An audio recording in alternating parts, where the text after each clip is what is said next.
Estoy representando al American College of Gastroenterology. Cuando me pidieron que hiciera una charla, me propusieron que hiciera lo mejor del ACG del 2015, se me ocurrió que probablemente sería mejor presentarle algo del 2016. Como saben ustedes, el meeting todavía no se ha tomado lugar. El próximo octubre va a ser el meeting del Congreso del American College en Las Vegas, y pregunté al American College si había la posibilidad de acceder a los abstractos seleccionados para presentación en ese meeting. Y ellos dijeron que sí. O sea que tengo la venia de ellos para presentarles algunos de estos abstractos. Los mejores son aquellos que han sido presentados, que van a ser presentados para una cuestión oral, y los mucho mejores que yo decidí escoger han sido aquellos que tienen presentación oral y algún tipo de distinción. Y esto nos ha dado lugar a 10 abstractos. Por lo pronto van a tener una primicia de todos estos abstractos que van a ser presentados el próximo mes de octubre en el American College of Gastroenterology Meeting en Las Vegas, y los invito a participar en este grupo. Los abstractos que voy a tocar en 20 minutos, si es posible, incluyen 2 abstractos de gastroparesia, 2 abstractos de pancreatitis aguda, una de esofagitis eosinofílica, colonoscopía y adenoma, Clostridium difficile, cirrosis, síndrome del intestino irritable y enfermedad inflamatoria intestinal. El primero de gastroparesia, el título es Aprepitant para los síntomas de gastroparesia y desórdenes relacionados, se llama el estudio APRON, ensayo randomizado y clínico de varias instituciones en los Estados Unidos. No hay muchos tratamientos de la gastroparesia y síndromes relacionados con náusea y vómito. Este es un reporte de los efectos del antagonista del receptor de neuroquinina 1 que se llama Aprepitant, y es un ensayo clínico multicéntrico randomizado a doble ciego y paralelo comparando 125 miligramos de Aprepitant contra placebo a 4 semanas en los efectos de alivio sintomático en pacientes con náusea, vómito y sospecha de disfunción gástrica. Parece que los slides están pasando automáticamente después de algunos, un minuto o qué sé yo. El objetivo primario fue la mejoría de al menos 25 puntos promedio en la escala visual de 0 a 100 o un valor de menos de 25 puntos a las 4 semanas. Otros objetivos que se midieron fueron el índice cardinal de síntoma de gastroparesia y la escala global del rating de síntomas gastrointestinales. Hubieron 126 pacientes, 63 en cada grupo, y 57% de estos pacientes tenían retardo en el vaciamiento gástrico, el resto tenían ya sea un vaciamiento normal o acelerado pero con síntomas, y el 29% de estos pacientes sufrían de diabetes. Cuando se hizo el objetivo primario, el resultado fue de que no hubo diferencia en la mejoría de la náusea entre la droga, 46%, y el placebo. Sin embargo, hubieron unos efectos bastante beneficiosos cuando se tomaban en consideración los síntomas individuales. Y la conclusión fue que aunque el objetivo primario de la mejoría de náusea en la escala visual no mejoró con la Aprepitant, hubieron beneficios estadísticamente significativos que incluían una mejoría de síntomas en conjunto, mejoría en la náusea, vómito y sensación de balonamiento y dolor abdominal. Y este estudio sugiere que la Aprepitant tiene un potencial alto para la mejoría efectiva y segura de una variedad de síntomas en gastroparesia y desórdenes relacionados. El segundo estudio de gastroparesia, el título es Resultados y calidad de vida después de la piloromiotomía endoscópica. Este es un estudio de la Universidad de Emory. Como ustedes saben, la piloromiotomía está emergiendo como una opción para el tratamiento de gastroparesia refractaria. El objetivo era de determinar los resultados y el impacto en la calidad de vida después de la piloromiotomía. Este es un estudio retrospectivo. El éxito clínico se definió como una mejoría en los síntomas medidos como una disminución en los índices de gastroparesia y no hospitalizaciones recurrentes. Hubieron 10 pacientes que fueron evaluados con gastroparesia refractaria, 4 eran diabéticos, 4 tenían gastroparesia idiopática, 1 por postinfecciosa y 1 postquirúrgica. 8 fueron mujeres y la edad promedio fue de 47 años. El éxito técnico del procedimiento se obtuvo en 10 pacientes con una duración promedio del procedimiento de 46 minutos y una miotomía promedio de 2.9 centímetros. El promedio de hospitalización fue de 2.5 días y no hubo efectos adversos o complicaciones. El procedimiento fue clínicamente exitoso en 80% a un seguimiento de 4.6 meses. Hubo una disminución del índice de gastroparesia de 30.1 a 12.8, que fue estadísticamente significativo, y estos pacientes en 7 pacientes se le hizo un vaciamiento gástrico que normalizó en 5 y mejoró en 2 pacientes. La retención gástrica a 4 horas mejoró del 62% al 25% de los pacientes y esto fue estadísticamente significativo. Hubo un paciente que no mejoró y fue hospitalizado 15 días después de la piloromiotomía, mientras que otro no mejoró en sus síntomas. Y la calidad de vida mejoró significativamente en varios factores. Por lo tanto, las conclusiones de este estudio fueron que los resultados son prometedores después de la piloromiotomía, con mejoría significativa de síntomas en la mayoría de los pacientes. Y esta es otra arma que podemos tener para pacientes con gastroparesia refractaria. El siguiente estudio fue uno de pancreatitis. El título es colecistectomía durante la misma admisión de pancreatitis biliar. Disminuye la tasa de readmisión a 30 días. Análisis de fuente de datos nacionales y de readmisión. Si podría eliminar eso de que se pasan los slides automáticamente sería muy bueno. Las guías del American College of Gastroenterology recomiendan colecistectomía durante la misma admisión para pacientes que se presentan con pancreatitis biliar aguda no necrotizante. Sin embargo, no hay estudios que evalúan la readmisión a 30 días a nivel nacional en los Estados Unidos. Por lo tanto, este estudio tomó en cuenta a pacientes con diagnóstico de pancreatitis biliar. No, estoy usando eso. No hay estudios que evalúan la readmisión después de la pancreatitis biliar aguda, y este estudio tuvo pacientes de enero a noviembre de 2013 se evaluó de la fuente de datos de readmisión nacional. Se hizo una regresión logística multivariable para determinar los factores predictivos independientes de readmisión a 30 días. Hubieron 41,000 hospitalizaciones por pancreatitis biliar aguda y el 10.5% de los pacientes fueron readmitidos dentro de los 30 días, con un tiempo medio de readmisión de 9 días. Diagnósticos relacionados a pancreatitis, ya sea pancreatitis aguda, crónica o pseudoquiste, en las readmisiones fue del 30% como diagnóstico primario y 21% como diagnóstico secundario. Durante la admisión índice, hubo casi 60% de los pacientes que tuvieron colecistectomía. En el análisis multivariado, los factores asociados con un aumento en el riesgo de readmisión a 30 días después de la hospitalización incluyeron el tipo de seguro, más de 3 comorbilidades, pancreatitis aguda severa, duración prolongada de hospitalización y altas no rutinarias. Por otro lado, la colecistectomía durante la hospitalización índice estuvo independientemente asociada con un riesgo bajo de readmisión. La conclusión fue que 1 de 10 pacientes con pancreatitis biliar aguda son readmitidos dentro de los 30 días. La mayoría de estas readmisiones son debidas a complicaciones de la pancreatitis biliar aguda. Todos los pacientes con un evento índice de pancreatitis biliar aguda deberían ser evaluados para colecistectomía durante la misma admisión. El segundo estudio de pancreatitis es el índice clínico de pancreatitis aguda al momento de alta predice la readmisión por pancreatitis aguda.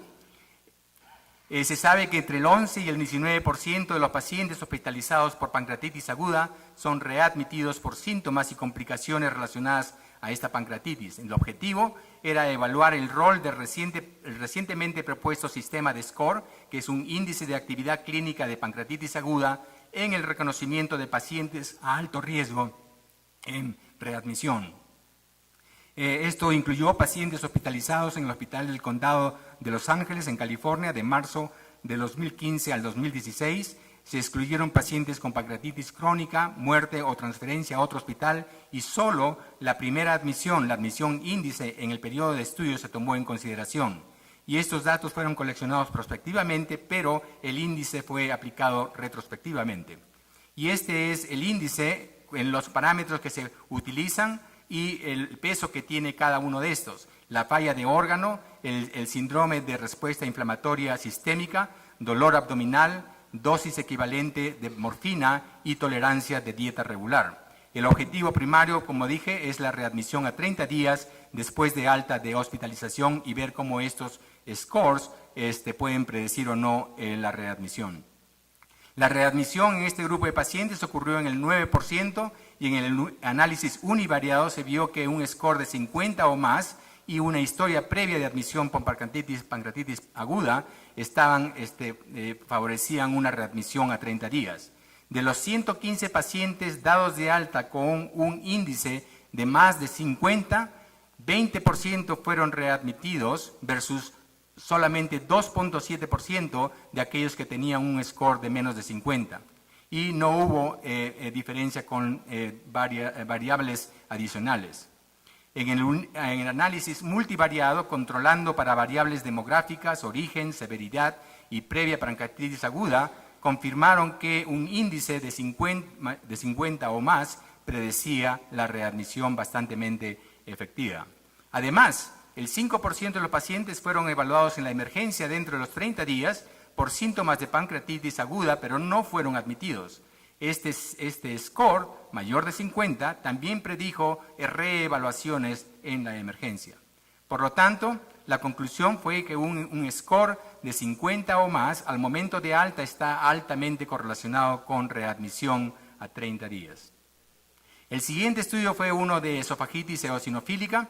El título es Estudio de seguimiento a 10 años de los efectos de tratamiento en la progresión de esofagitis eosinofílica en el adulto.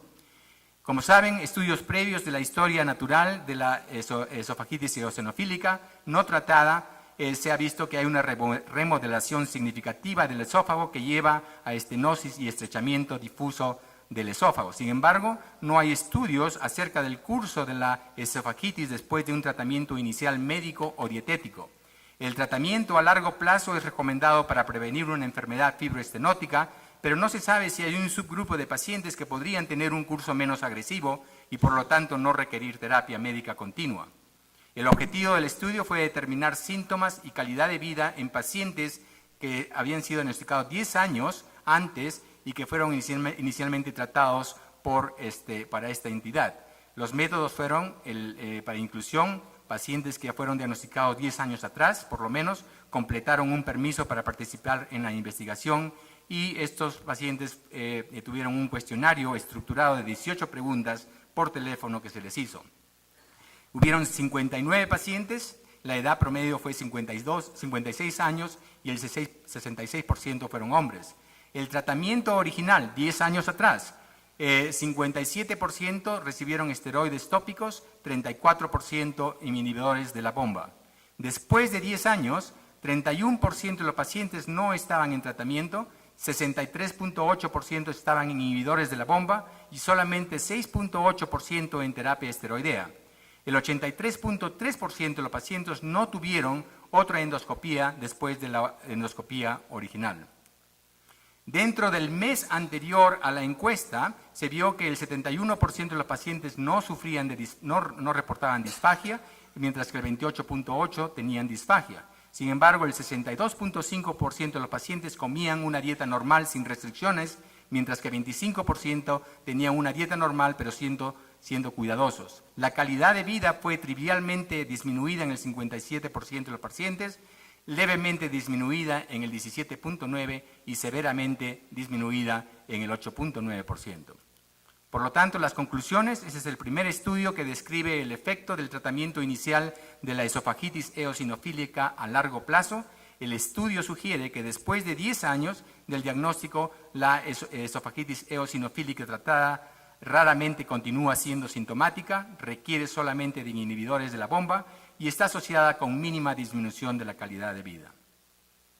El siguiente estudio es con respecto al colon y adenomas. El título es la suma de los diámetros de los adenomas resecados en una colonoscopía índice predice el riesgo de adenomas colorectales metácronos tan precisamente como el paradigma que tenemos de vigilancia actual. Y esto podría tener implicaciones para el concepto de resecar y descartar.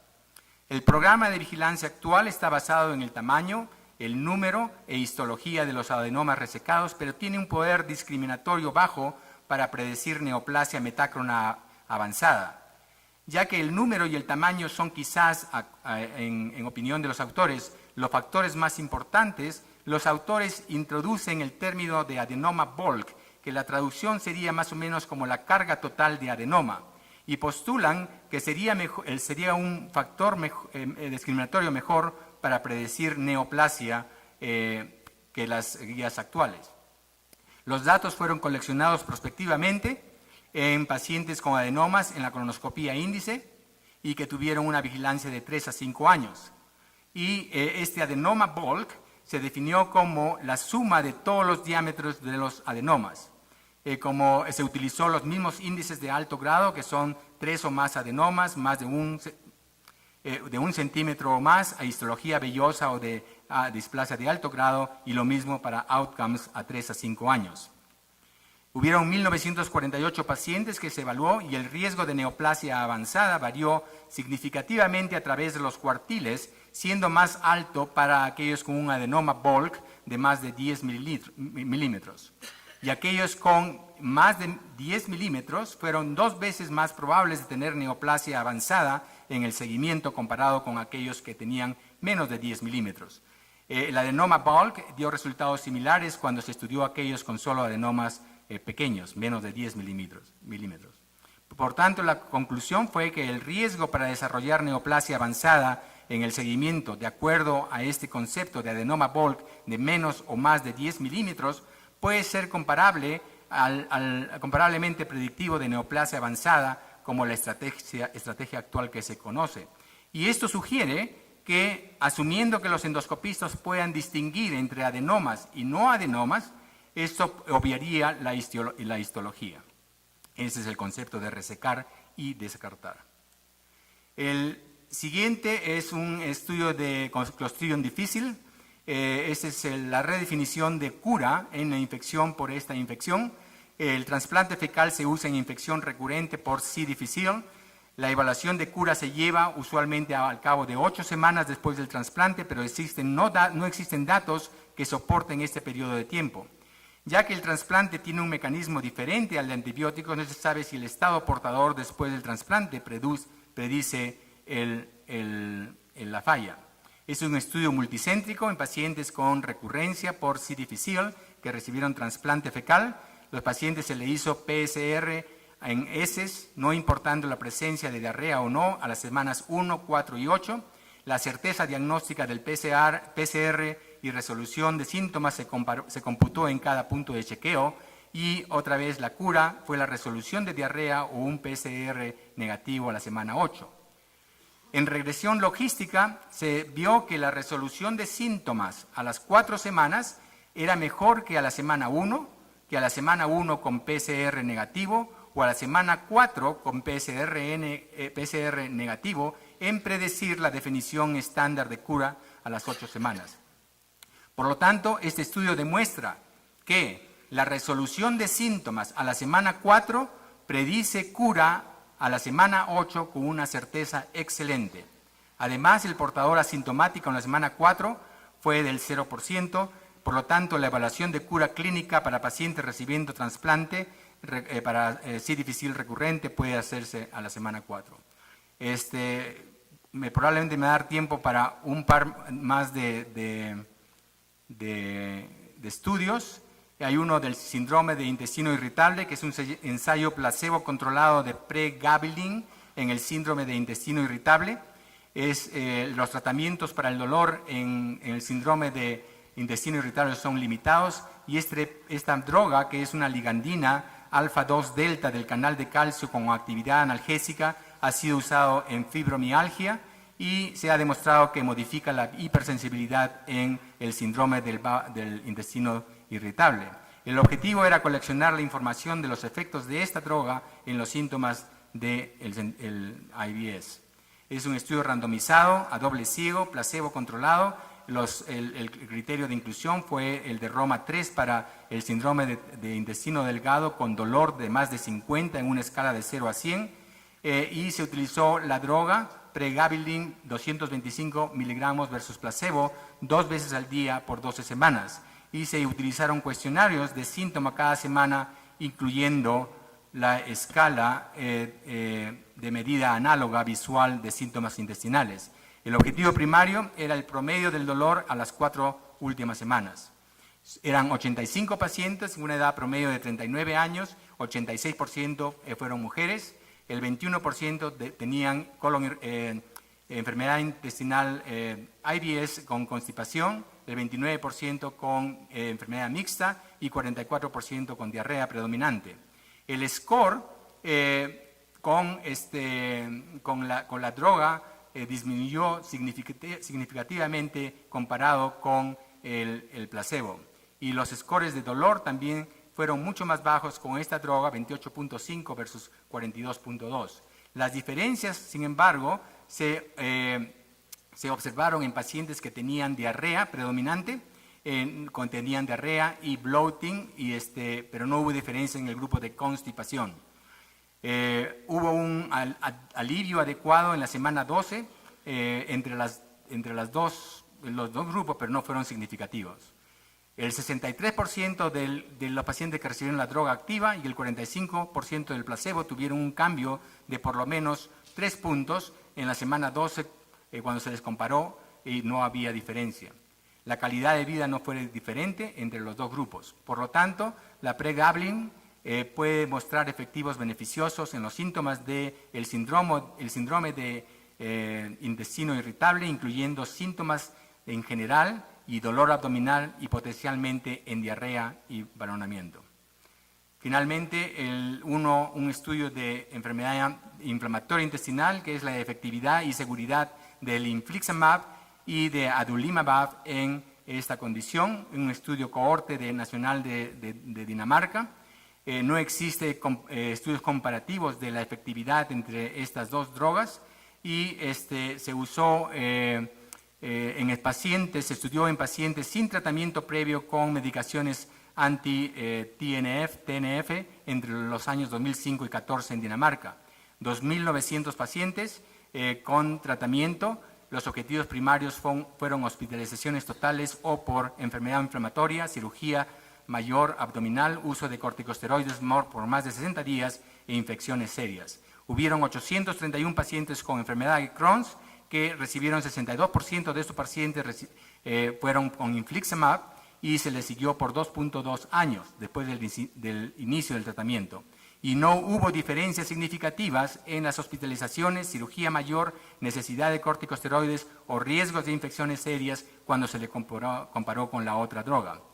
Sin embargo, en colitis ulcerativa, donde hubieron 274 pacientes, los pacientes tratados con adalimumab tuvieron un mayor riesgo de hospitalización ya sea por la colitis o por cualquier otra hospitalización e infecciones serias, pero no hubo diferencia en el riesgo de cirugía abdominal o necesidad de esteroides. Por lo tanto, los pacientes tratados con colitis ulcerativa, tratados con infliximab, tuvieron tasas más bajas de hospitalizaciones e infecciones severas comparados con aquellos que recibieron adalimumab. En pacientes con enfermedad de Crohn no hubo diferencia significativa en la efectividad de estas dos drogas. Les quiero recordar que el próximo año el Congreso Mundial y el Congreso del American College de Gastroenterología va a ser en Orlando y están todos invitados a participar en este congreso. Muchas gracias.